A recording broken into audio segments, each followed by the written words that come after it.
Hi friends, मैं पुनः स्वागत करता हूं आपके अपने channel the smart classes by Kumar Roshan में। आपके लिए मैं आज एक और चैप्टर लेके आया हूं और एक नया कंसेप्ट लेके आया हूं। नया नहीं कहना चाहिए क्योंकि आपके लिए तो नया नहीं है, लेकिन शायद मैं जो अंदाज से आज आपको पढ़ाऊंगा वो शायद आपके लिए नया हो सकता है। कि आपके इकोनॉमिक्स क्लास 10th के इकोनॉमिक्स का ये जो पार्ट है, जिसके चैप्टर का नाम है मुद्रा, बचत एवं साख, आज इसके बारे में हम चर्चा करने वाले हैं। यानी कि मनी, सेविंग एंड क्रेडिट, जो भी इसके अंदर जो भी बातें हैं, जो भी मतलब कंसेप्ट है, जो भी विचारधारा हमें समझनी है, उन सारी बातों को आज मैं एक एक करके आपके समझाऊंगा। ठीक है। इससे पहले इकोनॉमिक्स के 2 चैप्टर्स और आ गए थे और उसका लिंक मैंने नीचे में दे दिया है। शायद उपभोक्ता संरक्षण और वैश्वीकरण, ग्लोबलाइजेशन के 2 चैप्टर्स के वीडियो, बहुत अच्छे वीडियो बने थे। मैंने, अगर आपने वो वीडियो नहीं देख रखा है तो मैंने डिस्क्रिप्शन में उसका लिंक, दोनों वीडियो का लिंक दे रखा है, अब वहां जाकर उन वीडियो को देख लें। और ये इकोनॉमिक्स का तीसरा चैप्टर है।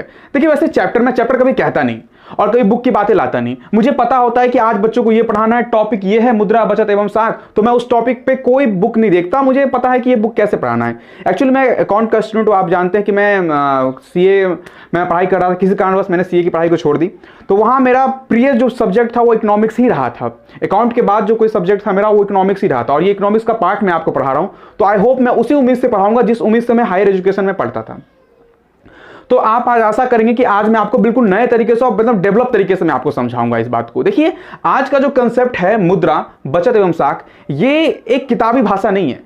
इसको सीखना और समझना इसलिए जरूरी है क्योंकि ये हमारे नित्य दिन का काम है।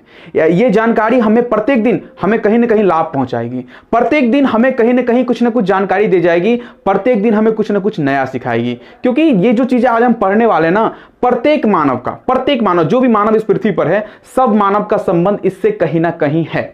और इकोनॉमिक्स में जो भी बातें आप पढ़ते हैं उनका संबंध कहीं ना कहीं प्रत्येक मानव से होता है। चाहे वैश्वीकरण का आप संबंध पढ़े मानव से, चाहे आप कंज्यूमर की बात करें, चाहे आप मुद्रा, साख, बचत की बात करें, चाहे वित्तीय संस्थाएं उनकी बात करें, चाहे मानवीय क्रियाएं होती हैं, प्राथमिक द्वितीय क्रिया या प्राथमिक क्षेत्र, द्वितीय क्षेत्र, जो भी है इकोनॉमिक्स में चैप्टर्स, उनका कहीं ना कहीं आपसे संपर्क होता है। इसीलिए आपको जानना बहुत जरूरी होता है।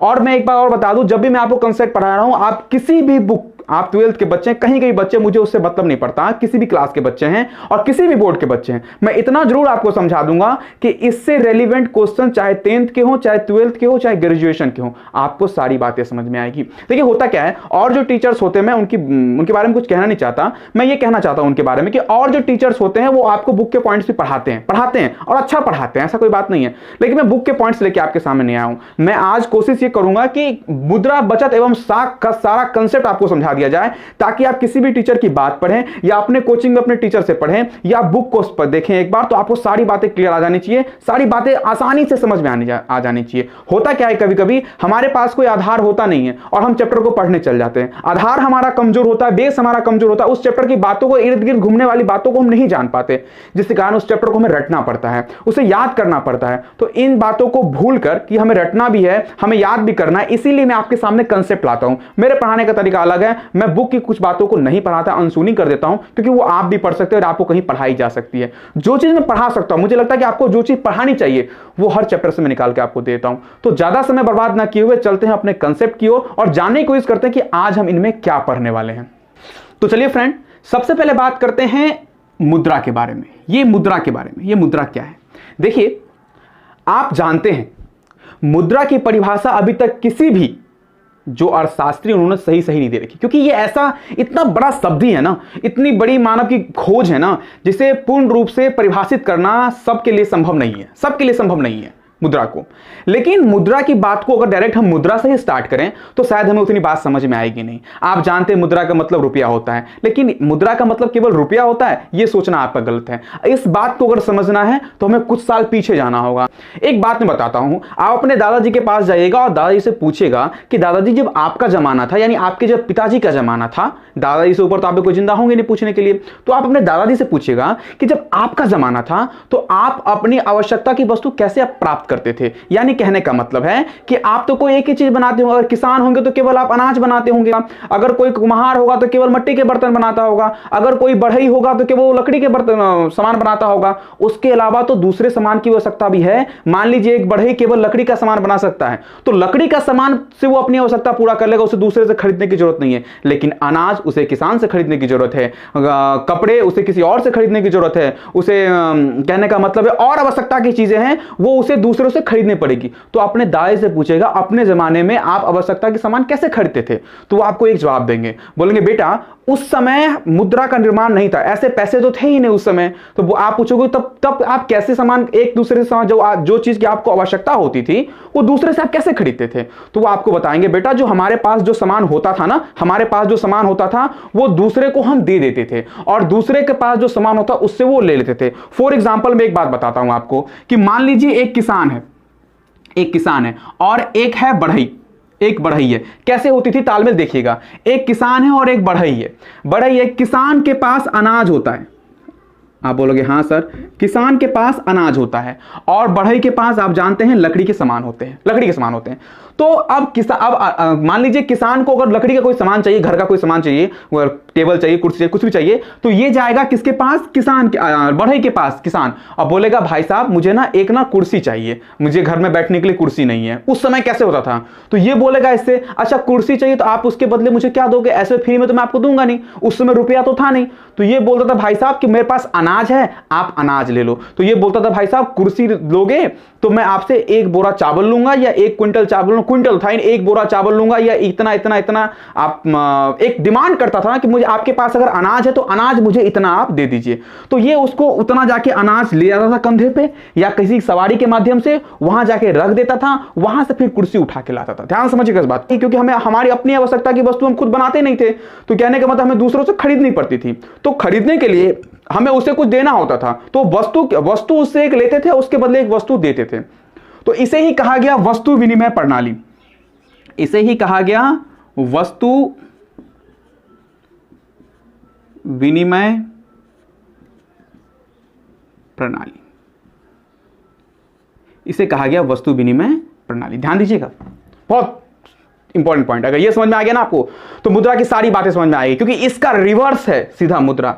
अगर ये मतलब ये टॉप आगे का गियर है तो रिवर्स गियर इसका मुद्रा है। मुद्रा की सारी बातें आपको समझ में आएगी। तो वस्तु विनिमय प्रणाली क्या थी, जब मुद्रा का जन्म नहीं हुआ था, अगर आप लिख रहे हैं तो लिख लीजिए, लेकिन समझिए ना, लिखना तो आप लिखने का तो आप में है, समझिए केवल आप। जब मुद्रा का जन्म नहीं हुआ था तो वस्तु की खरीद बिक्री करने के लिए, यानी वस्तु को आदान प्रदान करने के लिए हम वस्तु के बदले वस्तु देते थे, यानी एक वस्तु लेते थे उसके बदले दूसरी वस्तु देते थे। इसे ही वस्तु विनिमय प्रणाली कहा जाता था। वस्तु विनिमय मतलब आदान प्रदान करना, विनिमय का मतलब ये होता है। उस समय ऐसे ही विचारधारा चल रही थी, लेकिन समय बीतता गया, इंसान का ज्ञान बढ़ता गया, इसमें अनेक प्रकार की समस्या आने लगी। वस्तु विनिमय प्रणाली एक ऐसी प्रणाली थी जिसमें कोई भी फायदा नहीं था बल्कि नुकसान ही था, क्योंकि कोई दूसरा रास्ता ही नहीं था हमारे पास दूसरे वस्तु लेने का। तो हम जबरदस्ती वस्तु विनिमय प्रणाली को ढो रहे थे, लेकिन इसमें फायदा कुछ नहीं था। हर तरह से लेने और देने वाले का दोनों का नुकसान था। अब कुछ नुकसान के बारे में आपको गिनाता हूं मैं, देखिए कैसे नुकसान था। मान लीजिए फॉर एग्जांपल इसने कहा कि मुझे एक कुर्सी दीजिए, तो आपने कहा ठीक है कुर्सी मिलेगी। कुर्सी लेने गया ये, तो अब ये क्या करेगा, कुर्सी को, ध्यान दीजिएगा, अनाज लेने गया तो अनाज को पूरा कंधे पे ढो के भारी से 2-3 आदमी उठा के वहां तक ले जाएगा, बड़ी दूर तक, और ले जाने के बाद इसको देगा इसको। तो ये एक समस्या थी, क्योंकि किसी वस्तु को लेने के लिए ना कोई वस्तु आपको कंधे पे लाद के बड़ी दूर तक ले जानी पड़ती थी। ठीक, एक समस्या तो आपको ये नजर आ रही है। दूसरी समस्या क्या थी, अच्छा मान लीजिए कुर्सी इसने कहा कि एक कुर्सी मैं दूंगा तो 1 बोरा चावल लूंगा मैं, या फिर 1 क्विंटल में चावल लूंगा।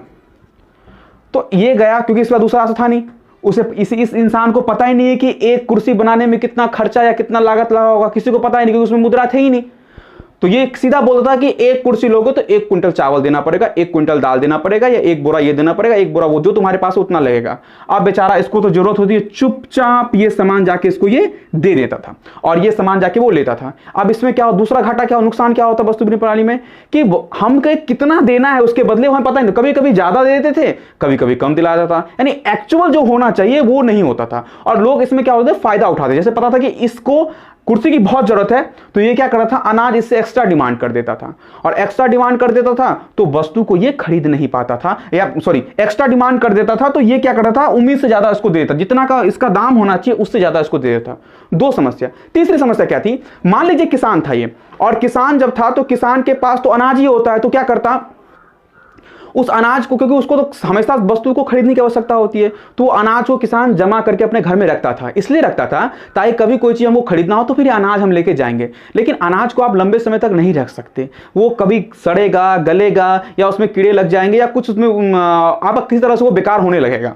तो इसको आप लंबे समय तक घर में संभाल के नहीं रख सकते। रुपया तो है नहीं जो बैंक में रख दीजिए, घर में रख दीजिए, जब जरूरत तब निकाल के दे दीजिए, नहीं। पहले तो वस्तु विनिमय प्रणाली थी, यानी एक वस्तु खरीदने के लिए दूसरी वस्तु आपको देनी पड़ती थी। तो किसान क्या करता, किसान अपने घर में अनाज को रखता था और अनाज सड़ जाता था, बेकार हो जाता था। यानी कि वस्तु को संचय करके रखने में, यानी बचा के रखने में वस्तु विनिमय प्रणाली में बहुत कठिनाइयां थी। अभी आपके पास रुपया तो आप क्या करते हो, जब मन से जो सामान जाते हो ले आते हो, कुछ चीज घर में जमा करने की जरूरत नहीं। आपके पास पैसा है तो आप दुनिया की सब चीजें खरीद सकते हो। और दूसरी बात, जितना ही रुपया का सामान है उतना ही रुपया उसको दोगे, उससे 1 रुपया ज्यादा उसको नहीं दोगे। आप संतुष्ट हो कि नहीं हो? ये सारी समस्या वस्तु विनिमय प्रणाली में थी। सोचिए थोड़ा कि उस समय क्या होता होगा। और सबसे बड़ी बात ये थी, तो 2 बात 3 बात तो आप जानेंगे समस्या क्या थी। और सबसे बड़ी जो बात थी वो ये थी कि मान लीजिए कि इस आदमी को ये जो आदमी है, इसको मान लीजिए एक कुर्सी बेचनी है, और ये आदमी किसान है, ये इसके पास गया और उसने कहा कि भाई साहब मुझे एक कुर्सी दे दीजिए, मेरे पास केवल अनाज है, मैं अनाज आपको दे सकता हूं।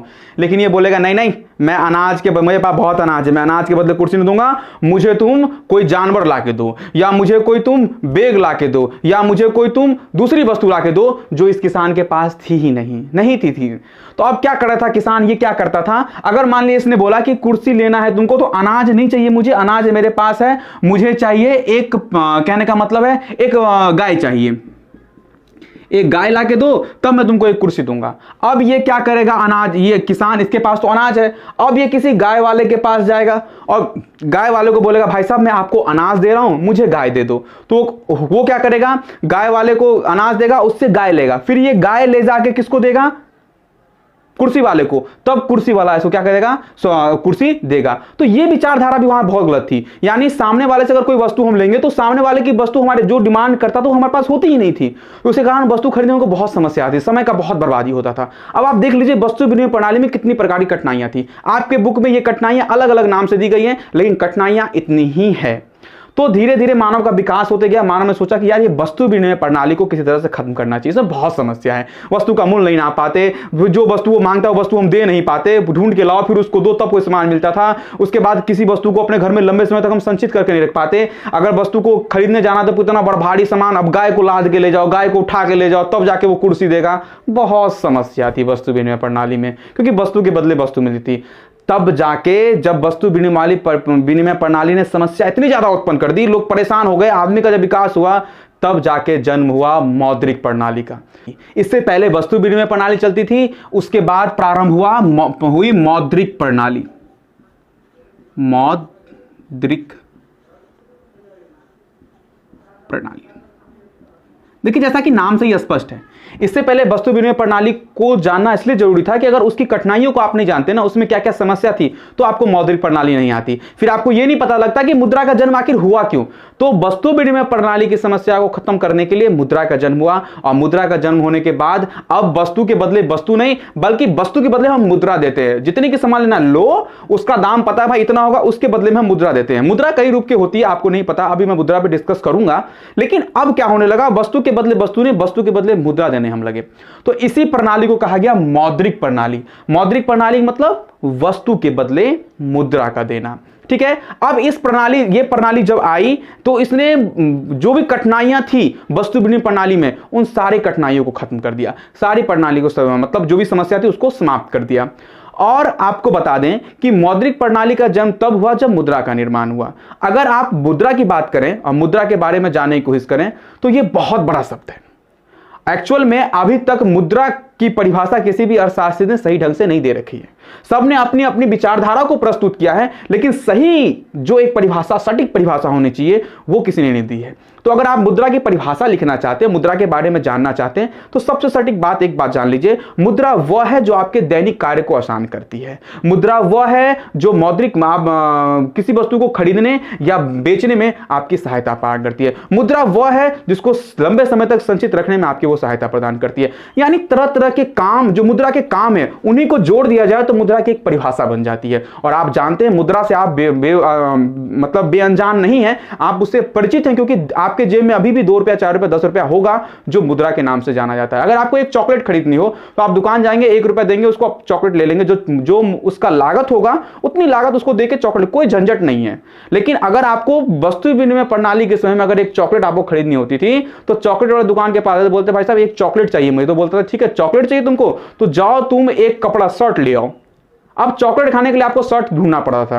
तो फिर आपके पास जो सामान होता था, अगर आपके पास शर्ट है तो ठीक है, अगर शर्ट नहीं होता था तो आपको दूसरे किसी इंसान के पास जाना होता था जिसके पास शर्ट होता था, उससे को आप अपने आपके पास जो वस्तु होती थी उसको आप देते थे, उससे शर्ट लेते थे और फिर शर्ट जाके चॉकलेट वाले को देते थे और उससे चॉकलेट लेते थे। तो ये वस्तु विनिमय में कितनी कठिनाई थी। लेकिन अब मुद्रा के आने से ये समस्या खत्म हो गई है। मान लीजिए आपको चॉकलेट लेनी है, कितना उसका दाम है उतना दीजिए, उससे ले लीजिए, कोई झंझट कोई इसमें नहीं, बिल्कुल सीखे। तो मुद्रा की परिभाषा आप जान गए कि जो भी आपके दैनिक कार्य को आसान करे, जो संचय करने में सुलभ हो, जो मूल्य मापने में सुलभ हो, वो मुद्रा कहलाती है। देखिए मुद्रा आने से अब बात करते हैं मुद्रा की। अब हम डायरेक्ट अपने पॉइंट पे आते हैं मुद्रा की। तो मुद्रा की परिभाषा आप जान गए और ये भी जान गए कि मौद्रिक प्रणाली क्या है। मौद्रिक प्रणाली क्या है? सिंपल सी बात है कि वस्तु विनिमय प्रणाली के बाद जन्म हुआ मौद्रिक प्रणाली का, कि वस्तु के बदले अब हम मुद्रा देने लगे। पहले वस्तु के बदले वस्तु देते थे, अब वस्तु के बदले मुद्रा देने लगे। इसे हमने मौद्रिक प्रणाली के नाम से जाना। अब देखिए मुद्रा की बात आती है कि मुद्रा के क्या क्या फायदे हैं और क्या क्या कार्य हैं। देखिए सबसे पहले मुद्रा का जन्म ऐसे रुपयों में नहीं हो गया, पहले वस्तु के बदले वस्तु देते थे, ठीक, एक पॉइंट।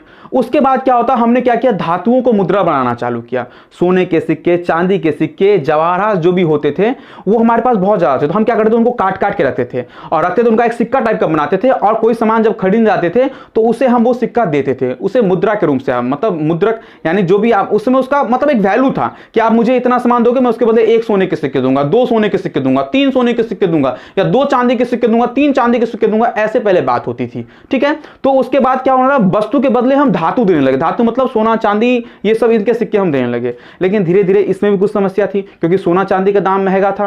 ठीक है, तो हम धातुओं को भारी मात्रा में बर्बाद कर रहे थे, तबाह कर रहे थे। उसके बाद हमने सोचा कि नहीं यार, ये धातु सब ठीक नहीं है, एक क्या करते हैं, एक सिक्का बना लेते हैं। सिक्का मतलब कि एक रुपया बना लेते हैं, रुपया का जन्म करते हैं। और रुपया का जन्म करने के बाद उस पर क्या करते हैं, एक मोहर लगा देंगे कि हाँ ये 5 रुपया है, इसका मूल्य 10 रुपया, इसका 20 रुपया, इसका 30 रुपया, इसका 50 रुपया, 100 रुपया, ऐसे करके कागज कुछ टुकड़े बना लेते हैं, कुछ सिक्के बना लेते हैं। अब सोना चांदी एक धातु है और धातु एक अनमोल चीज है, इसका उपयोग मतलब रुपयों में इसका इस्तेमाल नहीं किया जा सकता, तो हमने उसको खत्म कर दिया। उसके बदले हमने कागजी मुद्रा ले आए। कागजी मुद्रा मतलब कि अब मुद्रा कागजों में होने लगी। कागजों मतलब कि अब मान लीजिए कि कोई भी सामान हमको लेना होता है तो हम उनको वो रुपया देते हैं, 10 रुपया, 15 रुपया, 20 रुपया, 50 रुपया देते हैं, धातु खरीदने की जरूरत नहीं है। लेकिन अब समय आगे बढ़ते जा रहा है, समय आगे बढ़ते जा रहा है। अब रुपया भी आप जेब में लेके जाओ तो शायद आप पे चोरी हो सकती है या फिर आपको रिस्क लगता है, तो उसको भी सरकार ने खत्म कर दिया। अब ऐसी ऐसी व्यवस्था आ गई कि कई प्रकार के बिल आ गए, उसके बाद यूपीआई पेमेंट्स आ गए, डेबिट कार्ड, क्रेडिट कार्ड्स आ गए, तरह तरह की व्यवस्था आ गई। अब रुपयों का मोल भी धीरे धीरे खत्म हो रहा है। हाँ, ये रुपयों के लिए यूपीआई सिस्टम, ये banking system, net banking system, ये क्रेडिट कार्ड, ये डेबिट कार्ड, ये बिल, ये चेक, हाँ ये मुद्रा के लिए प्रयोग होते हैं। लेकिन इनमें इनका मुद्रा के लिए प्रयोग होते हैं, ये भी मुद्रा की परिभाषा में आते हैं, ये भी मुद्रा की कुछ ना कुछ परिभाषा अंकित करते हैं। लेकिन धीरे धीरे इनका विकास होते जा रहा है, मुद्रा का विकास होते जा रहा है। पहले हम कहाँ वस्तु पे थे, उसके बाद धातु पे आए, उसके बाद नोटों पे आए। अब हमें नोट कहीं पे जाने, कोई सामान खरीदने के लिए नोट लेके जाने की जरूरत नहीं है जेब में। हम किसी भी माध्यम से, मतलब नेट बैंकिंग के माध्यम से या प्लास्टिक डेबिट कार्ड या एटीएम कार्ड जो भी है आप कह रहे हैं, उसके माध्यम से या बिल के माध्यम से, चेक के माध्यम से हम उसे पेमेंट कर सकते हैं, उसे भुगतान हम कर सकते हैं। तो ये मुद्रा का विकास है, धीरे धीरे मुद्रा का ये विकास हुआ और अभी जाके हम कागजी मुद्रा और ये नेट बैंकिंग वाली जो व्यवस्था है इस पे आके टिके हुए हैं। आपका बुक पुराना है इसीलिए कागजी मुद्रा तक ही सीमित है, लेकिन अभी का जमाना जो है बहुत एडवांस हो गया, कागजी मुद्रा से भी ऊपर बहुत आ गया है। ठीक है, अब कागज का कोई काम ही नहीं है पेमेंट करने के लिए, देने के लिए, लेने के लिए। ठीक है, दुनिया बहुत आगे बढ़ गई है, तो उसके बारे में मैंने आपको पहले बताया। लेकिन आपके बुक में ये पार्ट नहीं है, कागजी मुद्रा तक ही बात खत्म है। उसके बाद प्लास्टिक मुद्रा। प्लास्टिक मुद्रा किसे कहते हैं? प्लास्टिक मुद्रा मतलब एटीएम कार्ड और डेबिट कार्ड, जिससे आप कहिए एटीएम कार्ड और एटीएम कार्ड को डेबिट कार्ड बोलते हैं, और एक होता है क्रेडिट कार्ड। तो डेबिट कार्ड और क्रेडिट कार्ड दोनों प्लास्टिक मुद्रा होती है। प्लास्टिक मुद्रा मतलब ये प्लास्टिक का एक कार्ड होता है और मुद्रा के लिए प्रयोग होता है, एज अ मुद्रा की तरह, यानी मनी की तरह उसका प्रयोग करते हैं। ठीक है, मान लीजिए किसी दुकान में आप गए, आपको कोई सामान लेना है, तो आपने उस सामान उससे लिया और उसके बदले पैसे नहीं, उसको एटीएम कार्ड दिया, बोले ले भाई काट ले, तो मुद्रा की तरह आपने प्रयोग किया ना, इसीलिए इसको प्लास्टिक मुद्रा कहते हैं। तो प्लास्टिक मुद्रा दो होता है, एटीएम कार्ड, और एक एटीएम कार्ड जिसे आप डेबिट कार्ड बोलते हैं, एक होता है क्रेडिट कार्ड। तो दोनों का मतलब मैं समझाता हूं क्या होता है। देखिए एटीएम, पहले इसका मतलब समझ लीजिए। एटीएम का मतलब होता है ऑटोमेटिक टेलर मशीन। इसका मतलब है कि आपने कार्ड पंच किया, ऑटोमेटिक आपका पैसा आपके पास आ गया। ये 24 घंटा सेवा उपलब्ध करता है। जो बैंकिंग सेक्टर होते हैं, जो बैंकिंग बड़े बड़े बैंक होते हैं, ये सुविधाएं देते हैं। आप ये प्लास्टिक मुद्रा लेके जाए, जब भी आप उस बैंक से पैसा, उस एक मशीन होती है ऑटोमेटिक टेलर मशीन, उससे आप मशीन पैसा निकाल सकते हैं। और ये क्रेडिट कार्ड क्या होता है समझ लीजिए। क्रेडिट कार्ड क्या होता है, एक बैंक जो होती है अपने ग्राहकों को, जो सुपरिचित ग्राहक होते हैं, जिन पे बैंक को बहुत ज्यादा विश्वास होता है, उनको एक कार्ड इशू करती है, क्रेडिट कार्ड। और उस पर यह फिक्स कर देती है कि आप इतना तक साख ले सकते हैं। उस पर साख जो होता है, साख मतलब कि ऋण जो होता है या उसे निकालने की जो क्षमता होती है, उसको फिक्स कर दिया जाता है कि आप इतना तक निकाल सकते। क्यों निकाल सकते हैं? क्योंकि मान लीजिए बैंक को आप पे बहुत भरोसा है और बैंक जो है वो कस्टमर की वजह से ही चलती है। तो बैंक क्या करती है, ऐसे ग्राहकों को एक मौका देती है। मान लीजिए आपकी जेब में 10 रुपया नहीं है, तो आप उस कार्ड आपके पास है तो आप पैसा निकाल सकते हो उसे, क्योंकि बैंक ने आपको फिक्स कर दिया इतना तक रुपया आप निकाल सकते हो, आपके पास हो चाहे ना हो। तो ये क्रेडिट कार्ड की व्यवस्था है। और डेबिट कार्ड में जितना पैसा आपके पास है उससे अधिक आप नहीं निकाल सकते। ठीक है। तो जब मैं जब वित्तीय संस्था में जाऊंगा और जब वहां पे मैं खाते पढ़ाऊंगा, चालू खाते, बचत खाते हुआ, तो वहां मैं आपको सारी बातें आपको सिखाऊंगा, आप वहां सीखिएगा। ठीक है। आई होप आपको ये बातें समझ में आ रही होगी। तो आपने ये सीख लिया कि वस्तु विनिमय प्रणाली क्या है और मुद्रा क्या है, और मुद्रा से लाभ क्या क्या। अब सिंपल सी बात है, वस्तु विनिमय प्रणाली में जो कठिनाइयां थी उसी को तो खत्म मुद्रा ने किया। तो जो वस्तु विनिमय प्रणाली में जो समस्या थी वो मुद्रा में लाभ बन के आ गई। जैसे देखिए, वस्तु को एक स्थान से दूसरे स्थान ले जाने में वस्तु विनिमय प्रणाली में कठिनाई थी, तो मुद्रा को एक स्थान से दूसरे स्थान ले जाने में कोई समस्या ना, बोलोगे नहीं, तो ये इसका लाभ हो गया कि एक स्थान से दूसरे स्थान ले जाने में कोई समस्या नहीं होती। दूसरी बात, वस्तु विनिमय प्रणाली में वस्तुओं का मूल्य नहीं नाप पाती थी। मान लीजिए हमको एक कुर्सी लेना होता था, तो हम उसका क्या एक्चुअल कितना उसके लिए दें वो हमको नहीं पता होता था, लेकिन मुद्रा में तो पता है। तो वस्तु के मूल्य नापने में मुद्रा हमारी सहायता करती है। तीसरा, हम वस्तु को लंबे समय तक जीवित मतलब संचय करके नहीं रख सकते थे, लेकिन मुद्रा में वस्तु को हम लंबे समय तक संचित करके रख सकते हैं।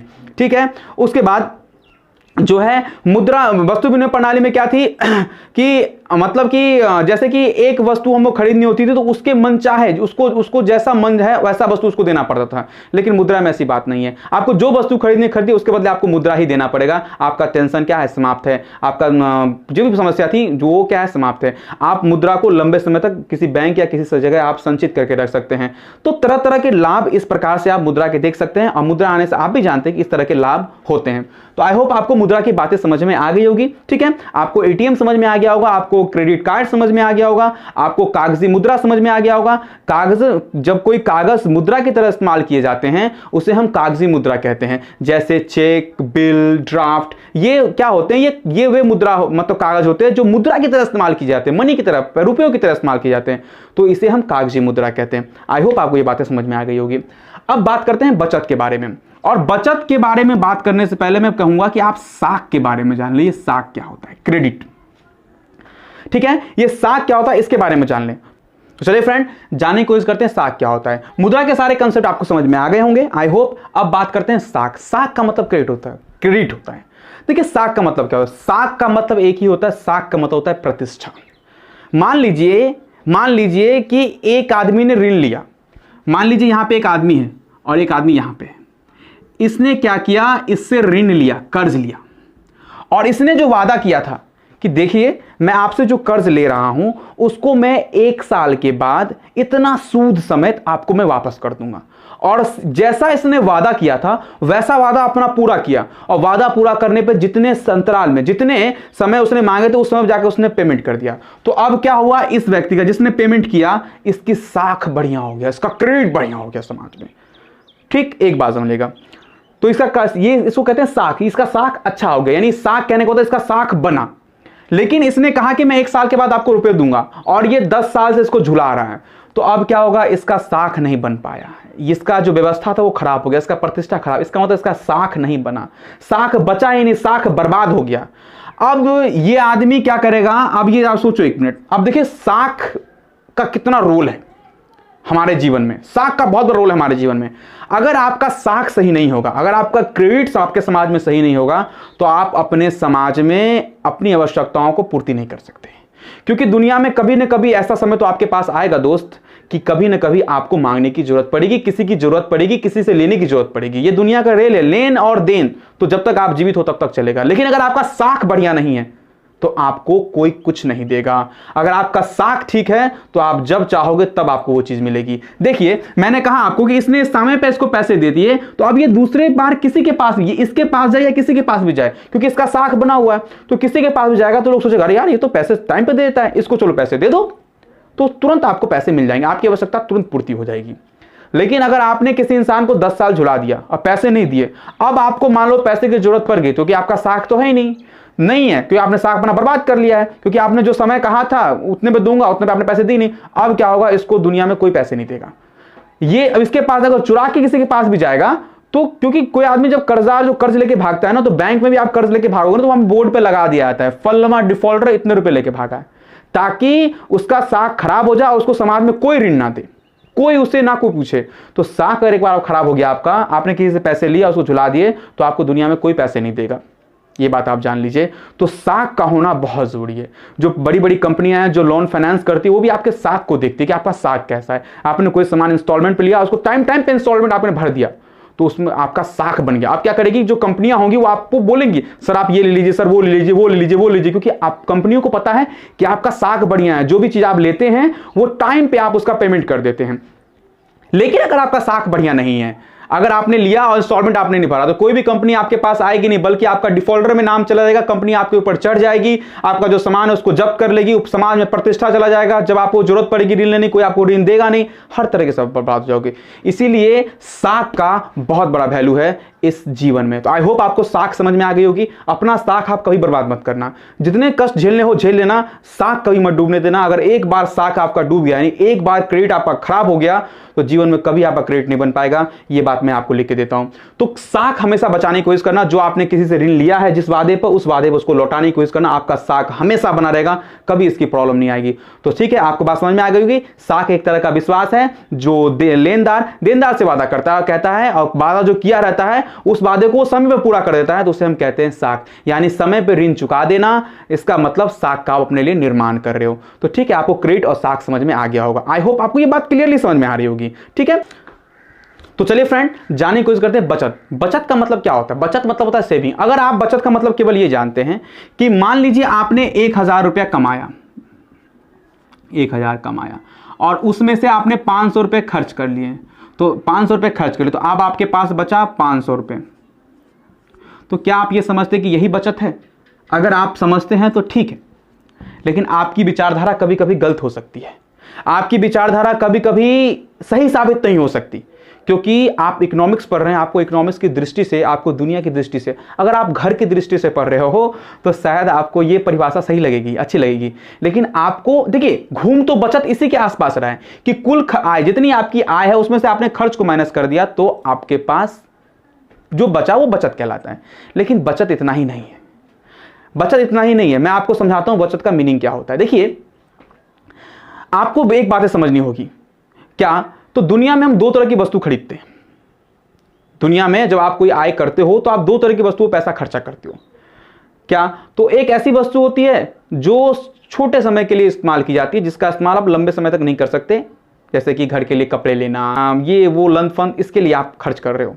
तो ये आपका एक छोटी अवधि के लिए सामान खरीदने पे आप खर्च करते हैं, शॉर्ट टर्म खर्च करते हैं। ठीक है, और कुछ आप जो कमाते हो उसका कुछ हिस्सा आप ऐसे जगहों पे खर्च करते हो जो लंबे समय तक चले। जैसे आपने कोई जमीन खरीद ली, आपने एक मकान बना लिया, आपने घर में एक पलंग ले लिया, ठीक, जो लंबे समय तक चलेगा। ध्यान दीजिएगा मैं क्या बोल रहा हूं।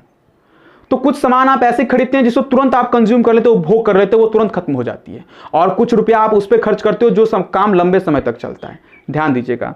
तो जो आपने लंबे समय तक चलाया, जो सामान आपने खरीदा, देखना खरीदा आपने, जो भी सामान आपने खरीदा लंबे समय के लिए, वो खर्च नहीं कहलाता, वो बचत कहलाता है। बात याद रखिएगा, उसे बचत की श्रेणी में रखा जाता है। मान लीजिए कि आप 1 लाख रुपया कमाते हैं प्रत्येक महीना। ध्यान दीजिएगा, 1 लाख रुपया कमाते हैं, आप आए घर पे और आपने क्या किया, बच्चों की फीस, दूध वाले का कर्जा, राशन का कर्जा, रूम रेंट, ये सब मिला के कपड़े वपड़े बच्चे खरीद के आपने 20,000 रुपये खर्च कर दिए।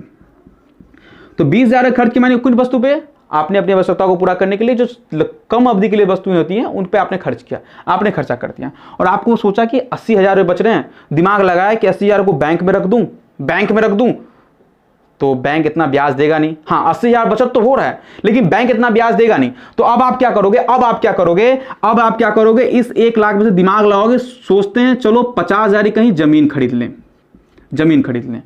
तो आपने कहा ठीक है 50,000 की जमीन खरीद लेते हैं। आपने इससे लैंड खरीद लिया। अब आप सोचोगे चलो यार 50 और 20 तो मैंने दे दिए, जो खर्चा होता दिन प्रतिदिन का हमारा दैनिक उस पर खर्चा होगा 50,000 का मैंने जमीन खरीद लिया। अब सोचा कि यार दिन में माना को कभी भी जरूरत पड़ सकती है पैसों की, तो आपने क्या किया, कुछ बैंक में भी आपने पैसे, अब आपके पास कितने बचे, 50, 20, 70, आपने 30,000 रुपये बैंक में डिपॉजिट कर दिए। आपने बैंक में 30,000 रुपये डिपॉजिट कर दिए। टोटल मिला के आपके 1 लाख रुपए हो गए। अगर आपसे कोई पूछे कि बचत क्या हुआ, तो अगर आप पूछो कि बचत मेरा ये हुआ 30,000 रुपये, तो आपका कहना गलत है। बात याद रखिएगा, आपका कहना बिल्कुल गलत है, क्योंकि आपने जो जमीन खरीदी है, पैसा तो खर्चा हो गया। आप बोलोगे सर पैसा तो खर्चा हो गया, तो बचत कहां, बचत में जो हाथ में रहे। अरे भाई साहब, बैंक लैंड जो आपने खरीदा वो आपके हाथ में तो है, जब मन तब उसे रेवेन्यू में आप कन्वर्ट कर सकते हो, जब उसे मन आप पैसे में कन्वर्ट कर सकते हो। तो ये भी एक प्रकार का बचत है। तो यहां पर टोटल जो TOTL टोटल सेविंग जो हुआ वो आपका हुआ 50,000 प्लस 30,000 इक्वल टू 80,000। ये आपका टोटल सेविंग हुआ। तो आई होप, तो आप ये मत समझिए कि जो आप खर्च कर लेते वो उसके बाद जो बचता है आपके हाथ में कैश, वही आपका बचत कहलाता है, कभी नहीं। हाँ, अब बात समझिए, बचत आप 2 प्रकार के हो गए। अब बचत आपके 2 प्रकार के हो गए, क्योंकि आपने एक लैंड में खर्च किया और एक आपने कैश में खर्च किया। तो ये जो 30,000 है, इस बचत को आप कहेंगे नगद बचत। नगद बचत, क्योंकि आपने नगद बचा लिया। लेकिन ये जो 50,000 है, ये कहलाएगा इन्वेस्टमेंट। यानी आपने नगद नहीं बचाया, आपने उस नगद को किसी में इन्वेस्ट कर दिया, ये भी आपके लिए बचत है। तो अगर कोई पूछे कि बचत होते हैं, तो बचत 2 प्रकार के होते हैं। एक आपने इन्वेस्टमेंट के तौर पे, यानी कि किसी वस्तु पे आपने बचत किया है, और एक आपने नगद बचत किया है। तो बचत आपके बुक में भी आपको मिल जाएंगे, बचत 2 प्रकार के होते हैं। लेकिन बहुत बच्चों को पता क्या होता है कि भाई बचत में का मतलब क्या होता है, बचत का मतलब होता है भाई कुल आय में से आपने कंजप्शन को खर्च कर दिया तो बचत बच गया। लेकिन एक बात जान लीजिएगा, आपने जो जमीन खरीदी, आपका खर्च नहीं है, यह आपका बचत ही है, बल्कि आपने खर्च किया रुपया, लेकिन ये आपकी बचत की श्रेणी में आया। आपने उस चीज पे खर्च नहीं किया, आपने दैनिक वस्तु पे खर्च नहीं किया, यानी कहने को छोटे छोटे जो कम समय के अंतराल के लिए वो खर्च किए जाते हैं, उस पे खर्च नहीं किया। ये खर्च उस पे किया जो ये लंबे समय तक चलेगी, और जब चाहे उसे आप पैसे रुपये में उसको कन्वर्ट कर सकते हैं। तो ये आपका एक तरह का बचत है। हाँ, 2 प्रकार के बचत भले ही हो गए, एक नगद बचत और एक वस्तु यानी संचय बचत जो होता है, वस्तु के लिए जो वस्तु पे जो बचत किया जाता है, जिसे इन्वेस्टमेंट कहा जाता है, तो वो भी एक आपका बचत है। तो अगर आपको बचत की परिभाषा समझिए कि किसी भी कुल आय में से, अगर कुल आय में से अगर आप खर्च को डिवाइड कर माइनस कर देते हैं, तब जो आपका बचता है वो बचत बचता है। लेकिन इस खर्च में ये 80,000 रुपया नहीं आएगा, क्योंकि आपके जीवन केवल ये 20,000 रुपया आपके खर्च में आएगा, क्योंकि 80,000 रुपया आपने उस पर इन्वेस्ट किया है, जो कि आपको कभी भी आपको रुपए दे सकता है, उतने रुपए आपको दे सकता है, उससे अधिक आपको दे सकता है। इसीलिए ये खर्च की श्रेणी में नहीं जाएगा। खर्च की श्रेणी में 20,000 एक्सपेंसेस आपका जाएगा, बाकी बचत आपके 50, 30, 80। तो यहां मैंने दोनों बातें इसलिए लिखी, आपको ये पता लग जाए कि ये बचत की श्रेणी में आता है, यानी इन्वेस्टमेंट जो आप किसी जगह करते हो वो, और जो आप कैश बचा के रखते हो वो, ये दोनों बचत किससे हैं, दोनों को जोड़ेंगे तो आपका कुल बचत निकलेगा, टोटल बचत निकलेगा। ठीक है, तो ऐसा नहीं कि आपके पास जितना कैश है वही बचत कहलाता है। तो आई होप आपको बचत का मतलब समझ में आ गया होगा। बचत 2 प्रकार के होते हैं, अगर नगद बचाया तो नगद बचत, अगर वस्तु पर इन्वेस्टमेंट किया तो इन्वेस्टमेंट वाला बचत आपका हो गया। ठीक है, तो आई होप आपको ये बातें समझ में आ गई होगी। तो बचत, अगर आप ये अवधारणा को लेकर चल रहे हैं कि खर्च माइनस बचत, इतना जाने कि 2,000 रुपया है, 1,000 खर्चा हो गया तो 1,000 बचा, इतना ही बचत नहीं है। आपको ये देखना होगा कि 1,000 जो आपने खर्चा किया वो किन चीजों पर किया, क्या ऐसी चीजों पर तो नहीं कर दिया जो लंबे समय तक चले। अगर लंबे समय तक चले उस पे कर दिया आपने, तो फिर वो आपका खर्च बचत में जुड़ जाएगा, वो आप खर्च में नहीं दिखा सकते। तो आई होप आपको ये सारी बातें समझ में आ गई होगी। इसके बाद जो बातें आपको पढ़नी है, आप किताब पढ़ना, आपको सारी बातें क्लियर समझ में आएगी, ये मैं आपको विश्वास देता हूं। क्योंकि जो कंसेप्ट था मुद्रा बचत एवं साख का, ये मैंने आपको खोल के दे दिया, आपको कहीं दिक्कत नहीं होगी। अगर किसी तरह की समस्या है तो आप कमेंट बॉक्स में कमेंट करें, या फिर अगर मान लीजिए आपको प्रॉब्लम हो रही तो मेरा व्हाट्सएप नंबर ले लें आप,